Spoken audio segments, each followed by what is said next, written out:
오늘 함께 나누실 하나님 말씀 마가복음 5장 1절에서 20절입니다. 조금 긴데요.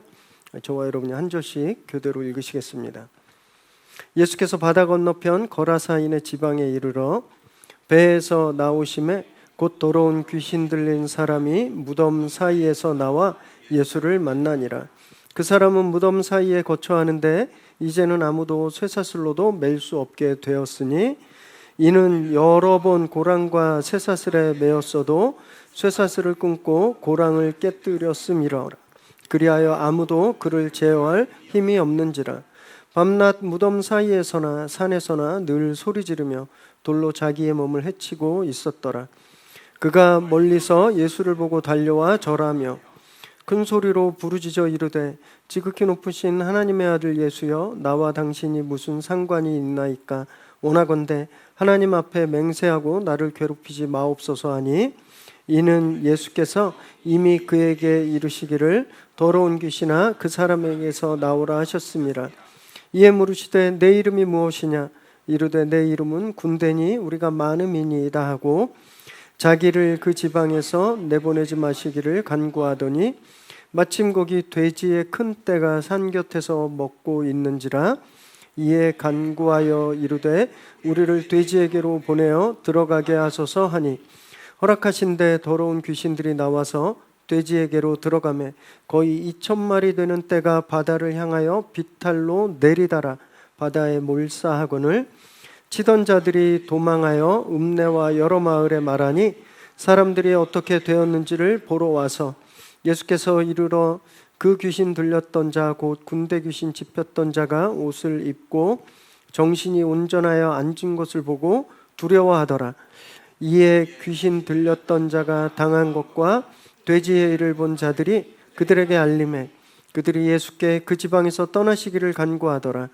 예수께서 배에 오르실 때에 귀신 들렸던 사람이 함께 있기를 간구하였으나 허락하지 아니하시고 그에게 이르시되 집으로 돌아가 주께서 내게 어떻게 큰 일을 행하사 너를 불쌍히 여긴 것을 내 가족에게 알리라 하시니, 그가 가서 예수께서 자기에게 어떻게 큰 일을 행하셨는지를 데가볼리에 전파하니 모든 사람이 놀랍게 여기더라. 아멘.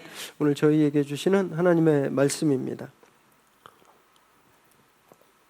현대인들이 참 견디기 어려운 감정이 있습니다. 거절감이죠. 나를 무시했다라는 감정, 내가 소외받았다, 공평하지 않다, 굉장히 참기가 힘듭니다. 신앙생활하면서도요, 우리가 그런 감정을 느낄 때가 있어요. 내 기도가 거절당했을 때, 열심히 기도했는데, 간절히 기도했는데 그 기도가 계속 거절당하고 있다고 느끼면 참 아픕니다. 그런데 그 기도 응답이 안 되는 것보다 더 견디기 힘든 순간이 있어요. 다른 사람 기도는 응답받고 나는 못 받을 때. 옆에서 좀 기도 제목 지난주에 이거 냈는데 응답받았어요. 할렐루야. 그러면 너무 잘 됐네요. 감사합니다. 이야기하지만 속은 막 쓰리죠. 왜 나는 안 들어주실까? 왜 내 기도는? 나도 열심히 기도했는데. 그래서 계속 왜 내 기도가 거절될까? 계속 생각하다 보면 하나님이 나만 빼고 그냥 지나가셨나? 이런 자리에까지 우리 마음이 가라앉게 됩니다. 오늘 어쩌면 이곳에 그런 분이 계실지도 모르겠어요. 하나님 왜 내 기도만 안 들어주시고, 다른 사람들은 다 행복한데 나만 왜 이렇게 놔두시나? 너무 절망하지 마시기 바랍니다. 오늘 본문에서는요, 바로 그 자리에서 신비한 일이 벌어집니다. 오늘 본문에는요, 특별히 좀 기억하시면서 보시면 좋은데, 예수님께 요청하는 것이 4개가 나옵니다. 4번이 나와요. 그 중에 딱 하나만, 단 한 사람의 요청만 거절당합니다. 오늘 말씀 나누실 때 주님께서 왜 거절하셨는지, 그 거절이 아닌 것을 우리가 함께 좀 살펴보고 또 깨닫는 그런 시간 되시기 바랍니다. 3절에서 5절까지 우리 함께 읽겠습니다. 시작. 그 사람은 무덤 사이에 거처하는데 이제는 아무도 그를 쇠사슬로도 맬 수 없게 되었으니, 이는 여러 번 고랑과 쇠사슬에 매였어도 쇠사슬을 끊고 고랑을 깨뜨렸음이러라. 그리하여 아무도 그를 제어할 힘이 없는지라. 밤낮 무덤 사이에서나 산에서나 늘 소리 지르며 돌로 자기의 몸을 해치고 있었더라. 요 본문 앞에 보면 어떤 장면이 나오냐면요, 제자들이 예수님과 배를 타고 갈릴리 호수를 지나가는데 사나운 풍랑이 칩니다. 지난 2주 전에 그 본문인가? 아니에요. 예수님이 물 위를 걸어온 사건은 이 이후에 나옵니다. 요 전에는 예수님이 그냥 주무시고 계셨어요. 너무 피곤하셔서. 제자들이 하다 안 돼서 주님을 깨웁니다. 그래서 주님이 일어나셔서 풍랑을 잠재우시죠. 그 밤이 지나고 바로 이들이 도착한 곳이 있는데, 그곳이 이방 사람들이 사는 거라사인의 지방이라는 곳이었어요. 그런데 그곳에 도착해서 내리자마자 광인이, 미친 사람이 막 득달같이 달려오는 거예요. 지난밤에 뭘 만났었죠? 광풍을 만나서 뚫고 왔더니 광인을 만난 겁니다. 이 사람에 대해서 묘사하는 거 보면 그냥 보통 험악한 사람이 아닐 거예요. 막 쇠사슬을 막 끊을 정도로 우락부락하고 눈동자로 막 가 있고 아무도 컨트롤할 수 없는 그런 거친 사람이 막 달려오는 거예요. 제자들이 얼마나 흠칫했겠습니까? 인생이 꼭 이렇지 않나요? 광풍을 지나면 광인이 기다리고 있어요.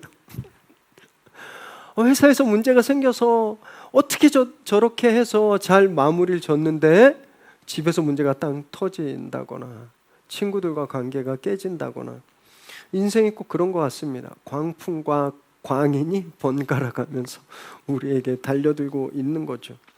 이 광인은 통제불능이었어요. 힘이 세서 여러 겹으로 묶었지만 그냥 단번에 끊어졌습니다. 그것도 여러 차례. 여기에 제어하다라는 단어가 나오는데 4절에 보면 그를 제어할 힘이 없다라고 되어 있잖아요. 이 제어하다라는 단어는요, 사자나 호랑이 같은 야생 동물, 엄청 험악한 동물을 길들일 때 쓰는 단어입니다. 잡아놓고 뭐 때리고 묶고 하는 단어. 마을 사람들이 이 사람을 어떻게 대하고 있는지 우리에게 보여주는 거예요. 마을 사람들에게 이 사람은요, 사람이 아니었습니다. 길들여야 할 짐승 같은 거였어요. 그러니 계속 쇠사슬을 채우려고 했겠죠. 그리고 그가 사는 집 주소가 나오는데 무덤입니다. 무덤. 사람들 속에서는 더 이상 살 수가 없었어요. 사람들이 자꾸만 쇠고랑을 채우려고 하니까, 길들이려고 하니까. 그래서 그가 무덤에서 살게 되었습니다. 잠깐 몸을 숨긴 게 아니에요. 거기가 주소지였어요. 죽은 자들 틈에서 밤낮 살았던 겁니다. 이 사람의 특징이 나오는데 막 쏘다니면서 소리치고 괴성을 지르고 돌로 자해했어요. 자기 몸을 막 쳤습니다. 저는 이 문장을 이 본문을 묵상하면서요, 와, 이 사람 모습이 좀 낯설지 않다 느꼈습니다. 왜냐하면요, 지금도 이 현대를 살아가는 사람들도요, 이렇게 괴성 지르고 자해하는 사람들이 너무너무 많아요. 더 벌어야 돼, 열심히 해야 돼, 1등 해야 돼, 뒤처지면 끝이야, 이렇게 소리치는 사람도 얼마나 많습니까? 그리고 그것을 위해서 잠도 안 자요, 약까지 먹으면서 끼니를 거르고 가장 소중한 사람들과의 관계도 깨지면서, 이거 다 자해하는 거잖아요. 소리 지르고 자해하는 사람들 너무너무 많아요. 이 귀신 들린 사람만이 아니라 현재도요, 이런 사람들이 너무너무 많습니다. 이 광인이 귀신에 사로잡혔다고 한다면 현대에는요, 제각각 무언가에 다 사로잡혀 있습니다. 성공이라는 것, 돈이라는 것, 권력에. 그래서 끊임없이 자해해요. 단적으로 그것을 보여주는 지표가 있는데 2023년도 OECD 나라 중에 우리나라가 자살률 1위를 했습니다. OECD 국가 중에 OECD 평균 10만 명당 평균 자살하는 분의 숫자가 10.9명이에요. 그러니까 11명이 조금 안 되잖아요. 우리나라는 10만 명당 얼마인지 아세요? 24.8. 거의 2배가 넘는 거죠. 왜 이렇게 자해하다 못해 스스로 생을 마감하나? 이분이랑 똑같은 거예요. 이 사람은요, 또 모두에게 거절당했습니다. 마을에서도 거절당했고, 가족에게서도 거절당했고, 사람들이 사는 모든 장소에서 거절당한 사람이었어요. 거절이 늘 일상이었겠죠. 그래서 그랬는지 예수님을 보자마자 막 달려 나옵니다. 저는 이걸 보면서 어쩌면 이 사람이 좀 희망을 가졌나? 예수님이라면 나를 거절하지 않겠다라는 그런 희망을 가지고 나오나? 근데 입에서 나오는 말을 보니까 그게 아니에요. 협박을 합니다. 예수님 위협해요. 당신은 나와 아무 상관없으니까 나를 내버려둬. 하나님의 이름을 두고 맹세해. 이렇게 하나님의 이름까지 걸고 예수님을 압박합니다.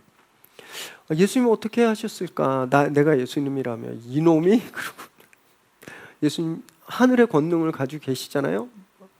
빡 보살이 그 미륵 보살이 손오공을 소나기에 잡듯이 하늘의 권능의 손으로 막 확 누르셨을까요? 아니면 더 굵은 사슬로 묶으셨을까요? 마을 사람들이 이랬거든요. 수십 번을 더 굵은 사슬로 더 강한 힘으로 이 사람을 길들이려고 했는데 실패했잖아요. 예수님 그런 방법 쓰시지 않으셨어요. 예수님이 하신 방법은요, 이름을 물으셨습니다. 9절 말씀 우리 함께 읽을까요? 시작. 이에 물으시되 내 이름이 무엇이냐?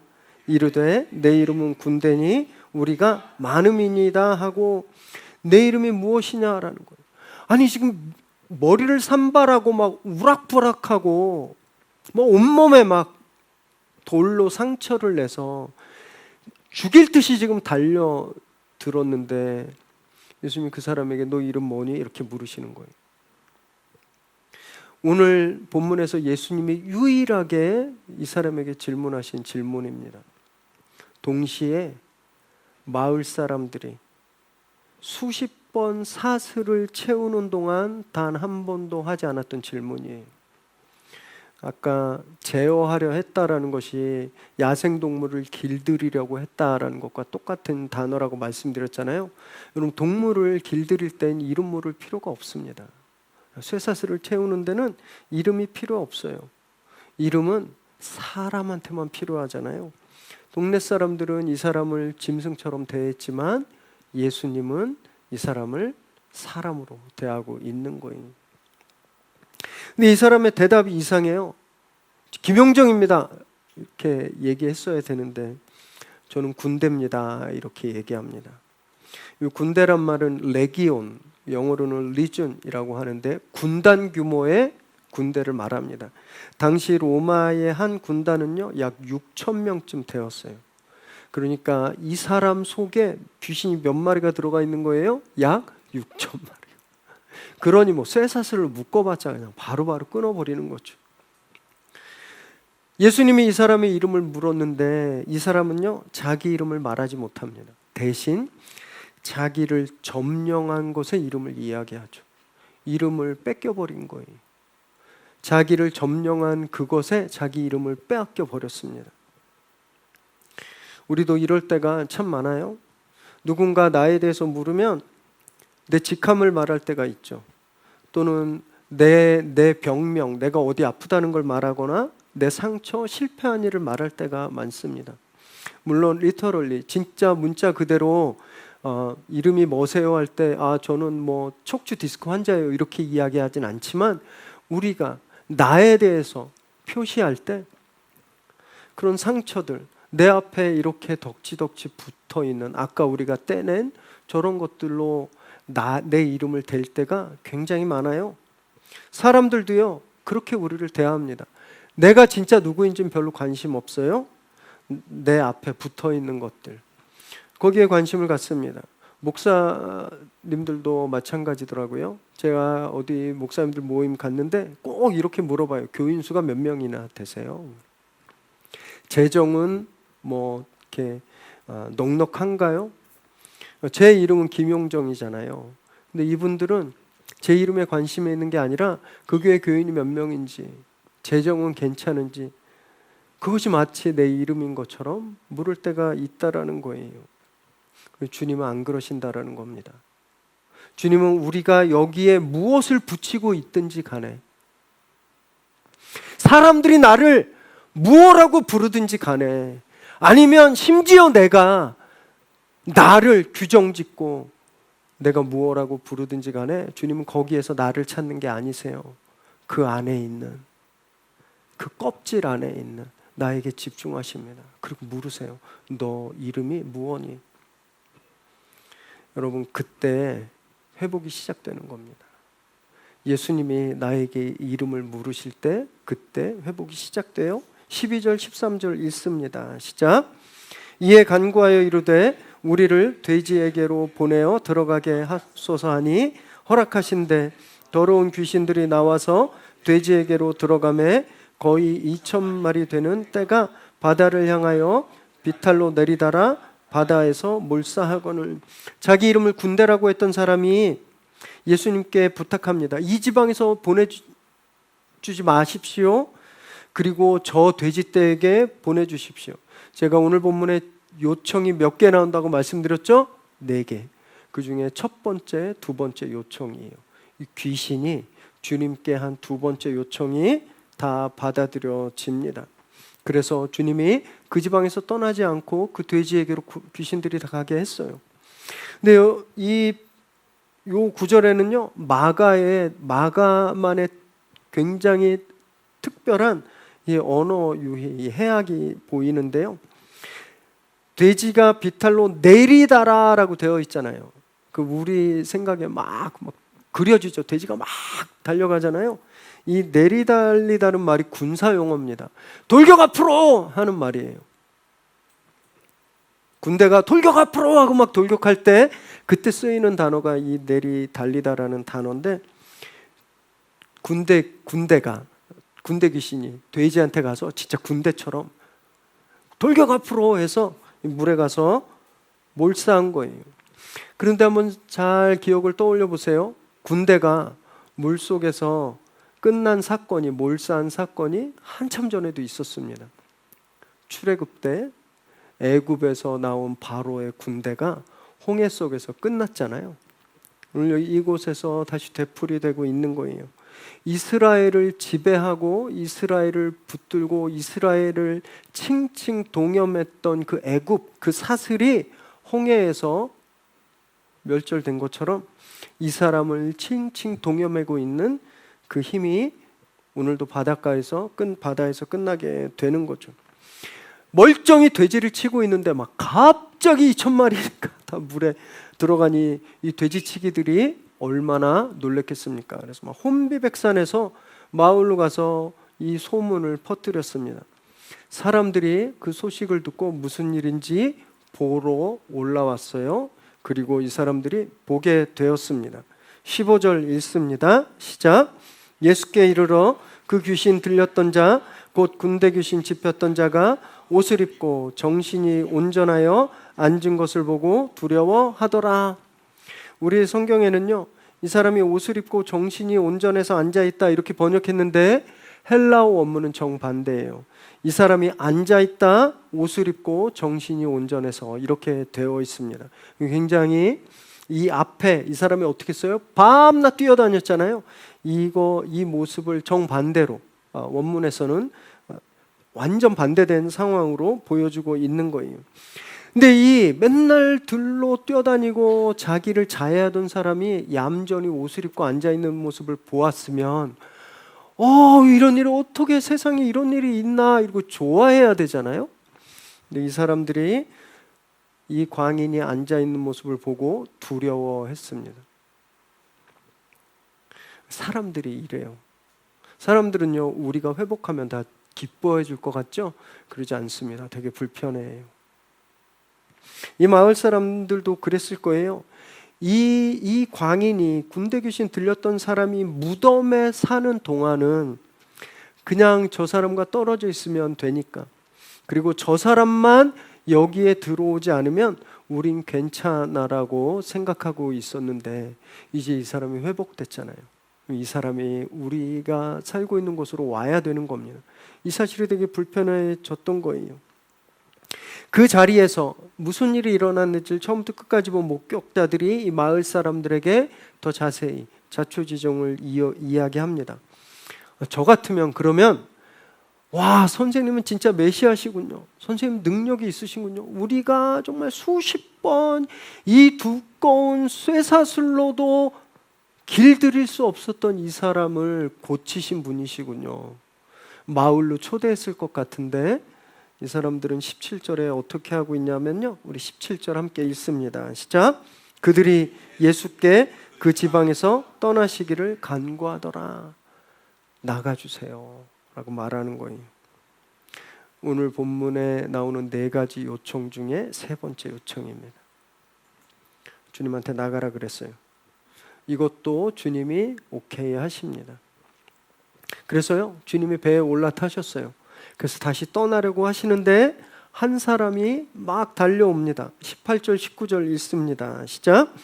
예수께서 배에 오르실 때에 귀신 들렸던 사람이 함께 있기를 간구하였으나 허락하지 아니하시고 그에게 이르시되 집으로 돌아가 주께서 내게 어떻게 큰 일을 행하사 너를 불쌍히 여기신 것을 내 가족에게 알리라 하시니. 6절에서도 이 사람이 막 달려왔거든요. 그때는 협박하려고, 나 좀 가만 냅두세요, 압박하려고 달려왔습니다. 그런데 그 똑같은 사람이 지금은 왜 달려왔는가? 함께 있기를 간구하기 위해서. 당신과 함께 있고 싶습니다, 이렇게 간구한 거예요. 그런데 이 함께 있다라는 건요, 단지 동행하겠다, 따라가겠다 정도 수준이 아닙니다. 마가가 3장에서 보면 12제자를 세우는 걸 기록해 놨는데, 마가복음 3장 14절에 보면요, 이에 12를 세우셨으니 이는 자기와 함께 있게 하시고 라고 되어 있어요. 이 함께 있게 하시고, 이 제자 삼을 때 쓰신 말씀이거든요. 이 사람이 주님께 요구한 건요, 주님과 함께 있기를 간구했다는 거예요. 이 사람 단지 주님을 따라가고 싶은 데서 끝나는 것이 아니라, 선생님 저를 제자 삼아 주십시오 라고 말한 겁니다. 제자가 되고 싶습니다 라고 말한 거예요. 이 앞에 나오는 3 요청 중에 가장 거룩한 부탁입니다. 예수님의 제자가 되겠다고 말하는 거예요. 가장 의미 있는 요청이에요. 누가 봐도 예수님이 허락하실 수밖에 없는 그런 요청이죠. 그런데 주님의 대답은요, 거절이었습니다. 허락하지 않으셨어요. 앞에 귀신이 2번 청했습니다. 또 이 마을이 떠나달라고 한 번, 이 총 3번은 다 들어주셨어요. 그런데 정작 치유하시고 회복된 사람의, 그것도 앞의 요청과 질적으로 다른, 비교할 수도 없는 그런 거룩하고 의미 있는 요청을 주님이 거절하신 거예요. 오늘 이 사람만 거절당했습니다. 이 사람의 요청만 거절당했어요. 이 사람 입장에서 한번 생각해 봤어요. 어땠을까? 겨우 이제 사람이 됐습니다. 겨우 제정신이 돌아왔어요. 그래서 내 인생은 이제 주님께 바치겠습니다 라고 요청했는데 주님이 노 하신 거예요. 아까 서두에서 말씀드렸지만 이 사람은 늘 거절당한 사람이었잖아요. 내가 예수님한테도 거절당했구나, 이렇게 한 번 더 마음이 다치지 않았을까? 그런 생각을 한번 해보았습니다. 그런데 바로 이어지는 구절을 보니까요, 예수님이 거절하시고 끝내지 않으셨더라고요.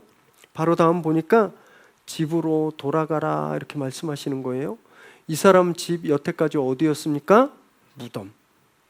이 사람 무덤이 집이었어요. 그런데 집이 생겼어요. 돌아갈 집이 생긴 거예요. 그리고 내 가족에게 알려라 이렇게 말씀하셨습니다. 내 가족이란 말은 패밀리라는 뜻이 아니에요. 네가 가는 곳에 있는 많은 사람들을 뜻합니다. 그 사람들, 여태까지 이 사람 곁엔 누구만 있었어요? 시체들, 죽은 사람만 있었어요. 그런데 이제 이 사람 곁에 산 사람들이 생긴 겁니다. 가족이라고, 형제자매라고 부를 수 있는 사람들이 생긴 거예요. 더 중요한 건 주님이 그에게 가서 전해라 이렇게 말씀하셨다라는 거예요. 마가복음 3장 14절 한 번만 다시 띄워줘 보세요. 제자를 세우실 때 두 가지 목적이 있었습니다. 첫째는 함께 있으려고, 당신과 함께 있으려고, 그래서 막 훈련시키시려고. 두 번째가 뭐예요? 보내사 전도도 하게 하려죠. 파송하시기 위해서. 제자 삼는 목적의 첫 번째는 함께 있고, 두 번째는 파송하는 거예요. 주님이 그 첫 번째 목적, 함께 있는 것은 거절하셨지만 이 사람을 두 번째 목적에 맞게 파송하신 겁니다. 더 의미가 있는 건요, 마가복음에 예수님이 병을 고쳐주시고 귀신을 쫓아주신 사람들이 여럿이 나오는데 그 모든 사람에게 주님이 빠짐없이 하셨던 말은 말하지 마 이 말이었어요. 어디 가서 소문내지 마. 유일하게 이 사람한테만 가서 전해라고 하시는 거예요. 그래서 주님의 거절은 거절이 아니었던 겁니다. 파송이었어요. 주님은 이 사람을 파송하신 겁니다. 그래서 그가 어떻게 했는지 아세요? 바로 데가볼리에 가서 전합니다. 20절 말씀 읽습니다. 시작. 그가 가서 예수께서 자기에게 어떻게 큰일 행하셨는지를 데가볼리에 전파하니 모든 사람이 놀랍게 여기더라.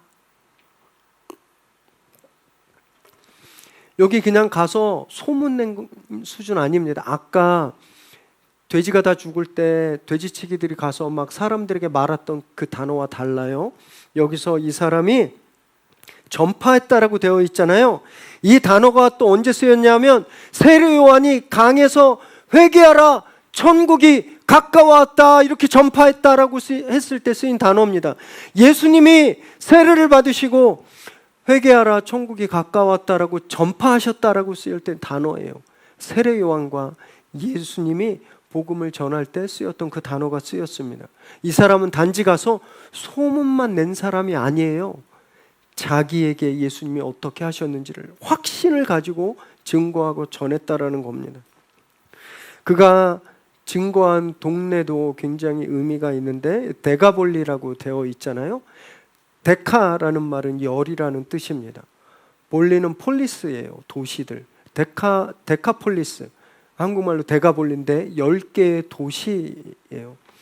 이 알렉산더 대왕이 소아시아와 팔레스타인을 점령하면서 군데군데 자기 헬라인들을 이주시켰던 10개의 도시들을 뜻합니다. 그리고 나중에 로마가 제국을 차지했을 땐 그곳에 군대를 보내서 지키게 했어요. 굉장히 중요한 요충지 10개 도시가 데가볼리예요. 아까 돼지 속으로 들어간 귀신 이름이 뭐라 그랬죠? 군대. 그 군대 귀신은 물속에서 다 수장됐어요. 그런데 정작 군대에서 자유롭게 된 이 사람이 어디를 간 거예요? 군대가 주둔하고 있는 곳에 가서 복음을 전했습니다. 이 마가복음을 읽다 보면 이런 게 너무너무 재밌어요. 마가가요, 이런 것들을 되게 많이 숨겨놓고 있습니다. 그리고 예수님도요, 이 사람 가 그러고 빠이빠이 다시 보지 말자 이러지 않으셨습니다. 이 사람에게 저는 이 사람에게 한 번 더 가셨다라고 저는 상상하는데 마가복음 7장 31절을 한번 보세요. 예수님이 두로 지방, 시돈 지방을 지나고 어디를 가세요?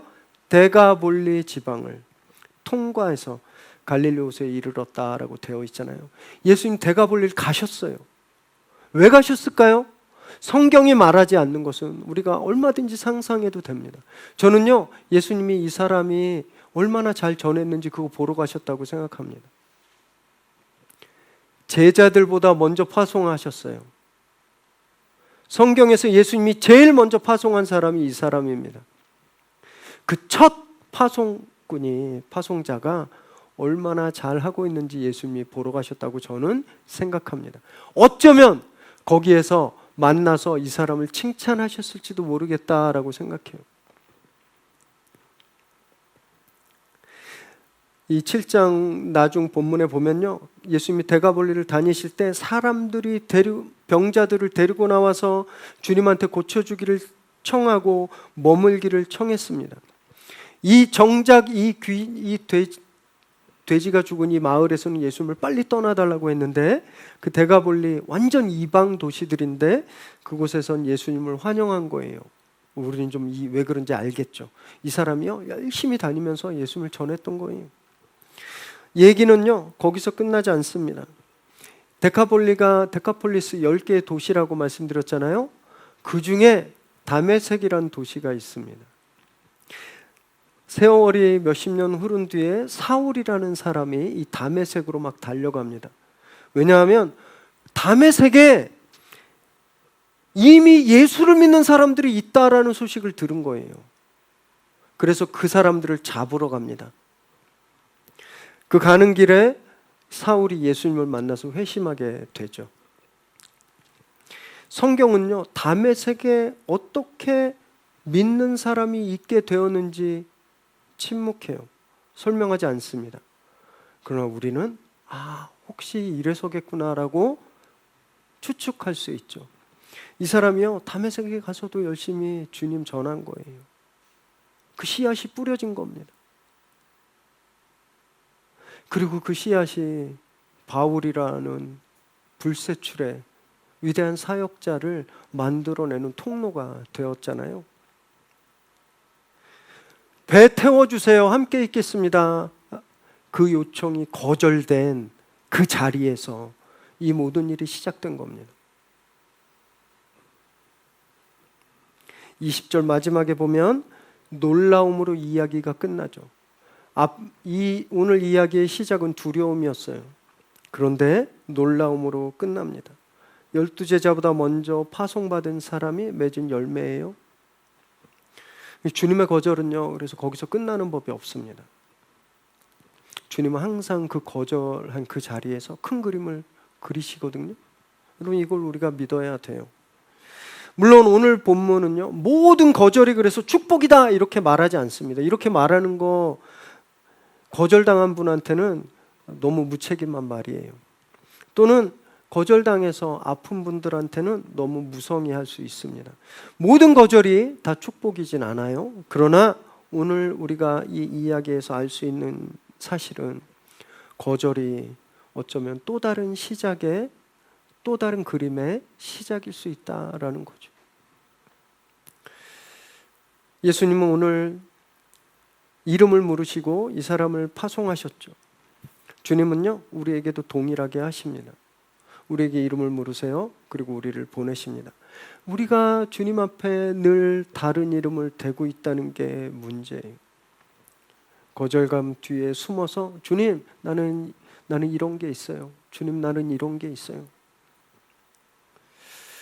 여러분 그 거절감에 숨지 마시고요. 주님 앞에 맨 얼굴을 보여주시기 바랍니다.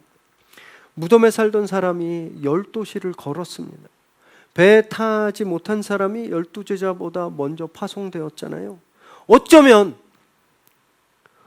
지금 무덤에 살고 있는 것 같은 내가 이 도시를 변화시킬 수 있는 겁니다.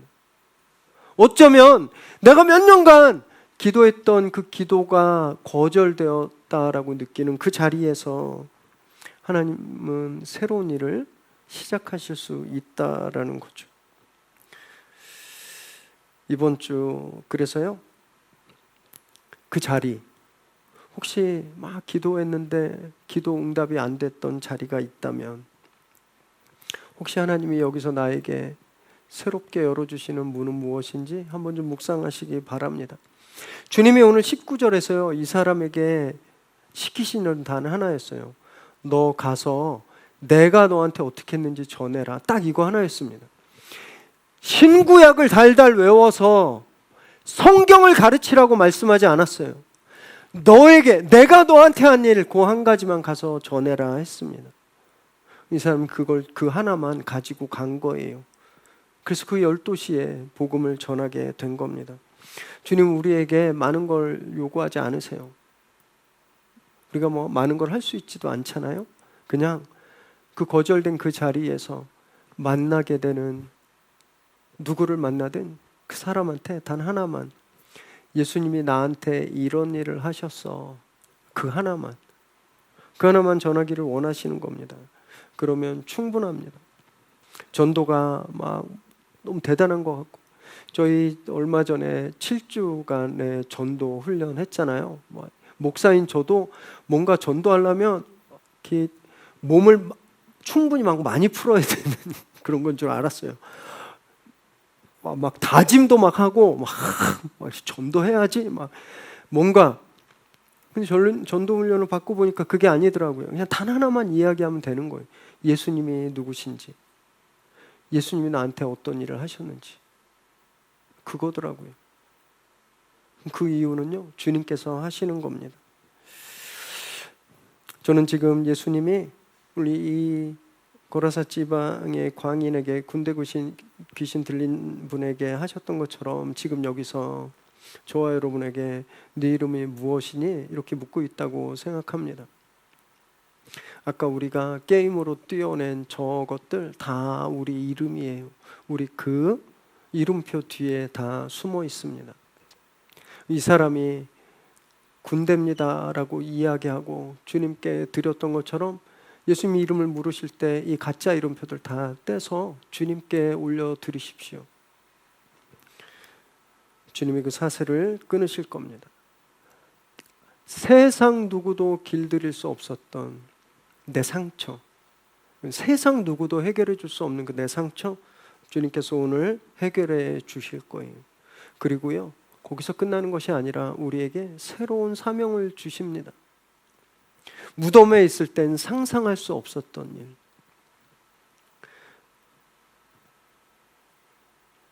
오늘 그렇게 주님이 우리를 보내심을 믿으시기 바랍니다. 여러분의 집이 그 보냄받은 자리일 수 있습니다.